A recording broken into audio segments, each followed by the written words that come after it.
കാര്യം കൂടി ക്രിസ്മസ് കാലത്ത് നമ്മൾ കണ്ടു.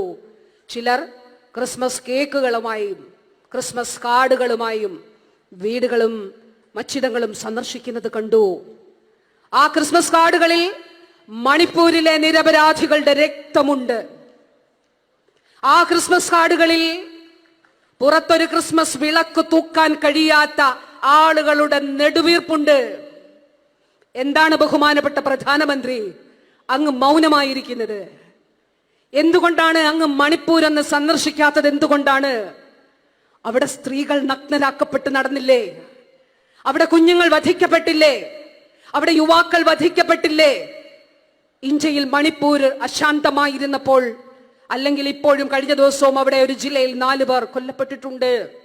നമ്മുടെ തൊട്ടടുത്തുള്ള സംസ്ഥാനമായ കർണാടകത്തിൽ ക്രിസ്മസ് കാരൽ ഇറങ്ങിയപ്പോൾ സാന്താക്ലോസിനെ ഉൾപ്പെടെ മർദ്ദിച്ചുകൊണ്ട് വളരെ ക്രൂരമായ രീതിയിൽ ആക്രമണം നടത്തി.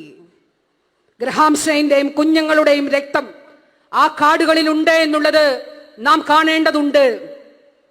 രാജ്യത്ത് നാം കാണേണ്ടത് മതേതരത്വത്തിന്റെ മരണമണി മുഴങ്ങിയിരിക്കുകയാണ്. നാം കാതോർക്കണം. നമുക്ക് ഇടപെടാനുള്ള അവസരമാണ്, നാം പ്രവർത്തിക്കേണ്ട അവസരമാണ്. ഇന്ത്യയുടെ ഭരണഘടന ഉറപ്പ് നൽകുന്നതാണ്, പ്രിയാമ്പിൾ ഉറപ്പ് നൽകുന്നതാണ്, ഇന്ത്യ ഒരു സെക്യുലർ സ്റ്റേറ്റ് ആണ്, മതേതര രാഷ്ട്രമാണ് ഇന്ത്യ. മതേതരത്വത്തിന്റെ മരണമണി മുഴങ്ങുന്നു. നമുക്ക് ചെവികളിൽ കേൾക്കാം. 2014 the election that changed India എന്ന് രാജ്ദീപ് സർദേശായിയുടെ ഒരു പുസ്തകമുണ്ട്.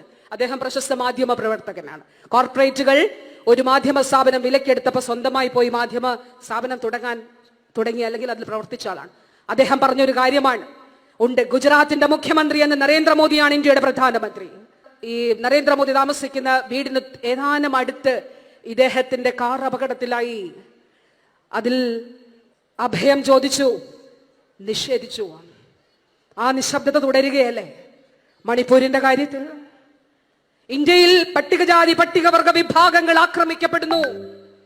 2022 നാഷണൽ ക്രൈം ബ്യൂറോയുടെ റിപ്പോർട്ട് അനുസരിച്ച് ഇന്ത്യയിൽ പട്ടികജാതി പട്ടികവർഗ വിഭാഗങ്ങൾക്കെതിരെ 58,000 ആക്രമണങ്ങൾ നടന്നിട്ടുണ്ട്. ലജ്ജിക്കണം. നാം എവിടേക്കാണ് പോകുന്നത്? ഇവിടെ പിന്നോക്ക വിഭാഗങ്ങൾ, പട്ടികജാതി പട്ടികവർഗ വിഭാഗങ്ങൾ, ന്യൂനപക്ഷ വിഭാഗങ്ങൾ സംരക്ഷിക്കപ്പെടണം. ഒരു ഇലക്ഷൻ അടുത്തു നിൽക്കുമ്പോൾ, പൊതു തെരഞ്ഞെടുപ്പ് അടുത്തു നിൽക്കുമ്പോൾ ആട്ടിൻ തോലിട്ട ചെന്നായ്ക്കൾ ഇപ്പോൾ സമൂഹത്തിൽ ഇറങ്ങുകയാണ്. കർണാടകത്തിൽ ഒരു നയം, ആന്ധ്രയിൽ ഒരു നയം, തമിഴ്നാട്ടിൽ ഒരു നയം, കേരളത്തിൽ മറ്റൊരു നയം. ഇതാണ് BJPയുടെ. അത് കുറച്ചു കാലത്തേക്കേ ഉള്ളൂ എന്നുള്ളത് നാം കാണേണ്ടതായിട്ടുണ്ട്.